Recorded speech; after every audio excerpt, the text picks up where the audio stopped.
To global channel జయంతి అమీర్శెట్టి. ఈ కాలంలో pizza బర్గర్లు తినేవారి సంఖ్య ఎక్కువైపోతుంది. ముఖ్యంగా పిల్లలు పిజ్జాని ఎక్కువగా అడుగుతూ ఉంటారు. అది జింక్ ఫుడ్ కోవాలో వస్తుంది కాబట్టి పిల్లలకు పెట్టడం అంత ఆరోగ్యకరం కాదు. అందుకే ఇంట్లోనే మనం దోసపిండితో ఈజీగా వాళ్ళకి ఇష్టం వచ్చినట్లుగా దోసపిండితో ఈజీగా చేయొచ్చు పిజ్జా దోశని.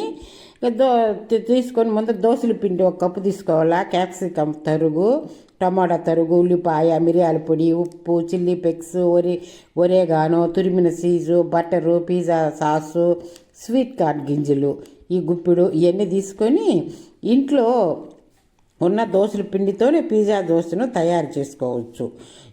ముందుగా ఇందుకోసం పొయ్యి మీద కళాయి పెట్టి దోశ పిండిని కాస్త మందంగా ఊతప్పం లాగా వేసుకోవాలి. ఊతప్పం లాగా 2 గరిటెలు పోసుకొని బాగా ఊతప్పం చేసుకుంటాం చూసావా. మనం లావుగా కొద్దిగా మందంగా చేసుకోవాలా. మందంగా చేసుకొని పెనం పైన మూత పెట్టుకోవాలా. మూత పెట్టుకొని కొంచెం ఒక 2 నిమిషాల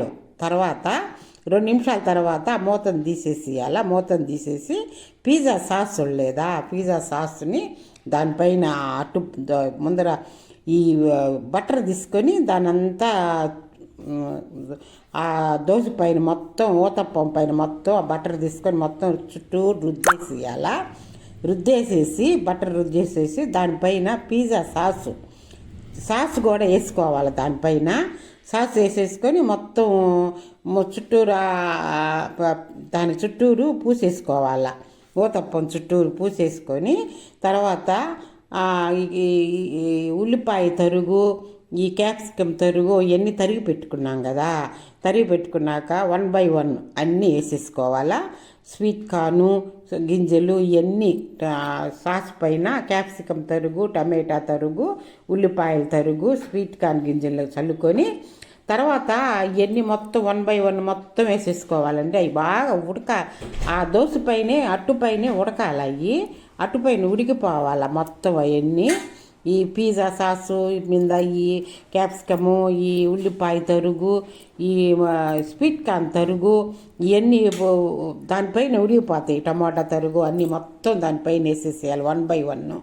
ఇట్లా వేసుకుంటే బాగుంటుందండి. మైదా పిండి పిల్లలకి మంచిది కాదు కదా. తర్వాత స్వీట్ కార్న్ తరుగు కూడా వేసేసుకోవాలా. వేసేసుకొని ఈ తురిమి పెట్టుకున్నాం చూడండి చీజ్ కూడా వేసేసుకోవాలి. దానిపైన వేసేసుకొని చక్కగా దంచి పెట్టుకుంటాం మిరియాల పొడి వేసేసుకోవాలా. మిరియాల పొడి వేసేసుకొని తర్వాత ఇది మిర్చి ఎండుమిర్చి, ఎండుమిర్చి దంచుకొని చక్కగా వేసుకుంటారు. దీనినే చిల్లీ ఫ్లేక్స్ అంటారు. ముక్కగా దంచుకొని పెట్టుకొని దాన్ని వేసుకునేదాన్ని చిల్లీ ఫ్లేక్స్ అంటారు. తర్వాత ఒరేగానో కూడా వేసుకోవాలా. తర్వాత మళ్ళీ బటర్ వేసుకోవాలా. ఈ ఎన్నపూస మళ్ళీ వేసేసుకొని మొత్తం ఇదంతా మొత్తం దానికి వచ్చేటట్టుగా చుట్టూరు అట్లాగా చేసేసి పెట్టుకోవాలా. చేసి పెట్టుకొని చిన్ని మంట పైన స్టవ్ మంట తగ్గించేసేయాలా. మీడియం సైజులో పెట్టుకోవాలా. చిన్న మంటగా పెట్టి మూత పెట్టేసి స్టవ్ని చిన్న మంటగా పెట్టేసుకోవాలా. తర్వాత ఒక 10 నిమిషాల తర్వాత మన ఇంట్లో కట్టరే ఉండదు కదా, కట్టరు అవన్నీ ఉండదు కదా. ఈ అట్ల కాడతో కానీ చాకుతో కానీ కట్ చేసుకోవచ్చు. తర్వాత మూత తీసేస్తే రెడీ అయిపోయిందండి. దోశ పిజ్జా రెడీ అయిపోయింది. బీఫ్ పిండితోటి గుమ్మలాడే పిజ్జా రెడీ అయిపోయింది. పిల్లలు ఈ పిజ్జా దోశ బాగా ఇష్టంగా తింటారు. అంతేకాదండి, దీనిలో మనం అనేక రకాల కూరగాయలు వేసాం కదా. ఈ మంచి మన ఆరోగ్యానికి కూడా మేలు చేస్తాయి. ఇవన్నీ పిల్లలు పిజ్జా అడిగినప్పుడల్లా ఇలా పిజ్జా దోశ పెట్టి చూడండి, ఖచ్చితంగా వాళ్ళకి నచ్చుద్ది. బజార్లో దొరికే దానికన్నా ఇంకా బాగుంటుంది, టేస్టీగా ఉంటుంది. ఏముందండి, ఒక ముక్క మిరియాలు దంచేసేది, ముక్కగా చిల్లీ ఫ్లేక్స్ ఎండుమిరపకాయలు ముక్కగా దంచేసేసేది. ఎట్లా మామూలుగా స్వీట్ కార్న్ మనకి బజార్లో దొరుకుద్ది. బెంగళూరు మిర్చి, క్యాప్సికమ్ దొరుకుద్ది. అన్నీ దొరికే పదార్థాలే కదా, మనకి ఇంట్లో ఉండేయే కదా. దోశ పిండి కూడా ఈ కట్టర్ లేకపోతే అట్ల కాడతోనే కట్ చేసుకోవచ్చు. ఈ టమాటా సాస్ నంచుకుంటే సూపర్గా ఉంటుందండి, అంత రుచిగా ఉంటుంది. పిల్లల ఆరోగ్యాన్ని మనం కాపాడుకోవచ్చు.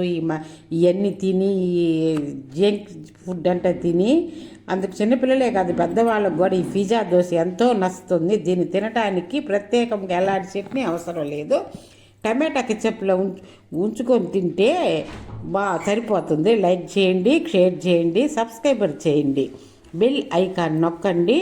నేను పెట్టే ప్రతి ఒక్కటి మీకు వస్తాయి, మొదటే వస్తాయి. బాగుంటుంది కదండి ఇదంతా. పిజ్జా సూపర్గా ఉంటుంది. మీరు ట్రై చేయండి.